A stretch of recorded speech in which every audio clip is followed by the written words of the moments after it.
एक शहर के किनारे एक पुरानी धूल भरी हवेली थी। लोग कहते थे कि वहाँ एक जिन रहता है, लेकिन वो किसी को नुकसान नहीं पहुंचाता। उसका नाम था आशिक। आशिक जिन दूसरे जिनों की तरह डरावना नहीं था। वो बहुत सॉफ्ट हार्टेड और रोमांटिक था। उसका सबसे बड़ा सपना था कोई एक इंसान जो उससे दोस्ती कर सके या शायद उसे समझ सके। एक रात कुछ अजीब हुआ। एक बार एक लाड़की मेहर गलती से हवेली के पास आ गई। अंधेरा हो रहा था और उसका फ़ोन डेड। डरकर वो एक कमरे में छुप गई। उसी वक्त एक नरम सी चमक हुई और मेहर के सामने एक लंबा, नूरानी पर उदास सा जिन खड़ा था। मेहर डर गई। तुम तुम कौन हो? जिन ने हल्की सी मुस्कुराहट के साथ कहा, मैं आशिक हूँ। लोग मुझे जिन कहते हैं, पर मैं बस एक अकेला दोस्त हूँ। ये सुनकर मेहर का दर्द धीरे धीरे कम हो गया।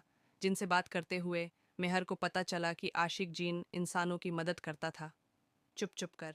कभी किसी की खोई चीज मिलवा देता, कभी किसी की दुआ पूरी कर देता, पर कोई भी इस बात पर यकीन नहीं करता था। दोस्ती की चाबी धीरे धीरे मेहर और आशिक के बीच दोस्ती होने लगी। आशिक उससे अपनी दुनिया दिखाता, जहां हवा में तैरती रोशनी थी और जमीन पर छोटे छोटे जदू के फूल उगते थे।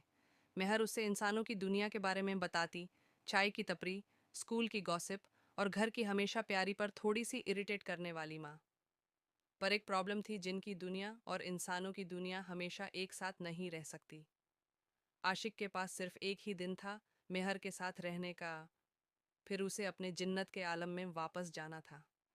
उसने मेहर से पूछा, अगर मैं गायब हो जाऊं तो क्या तुम मुझे याद रखोगी? मेहर मुस्कुराई और बोली, दोस्त कभी भूलते नहीं।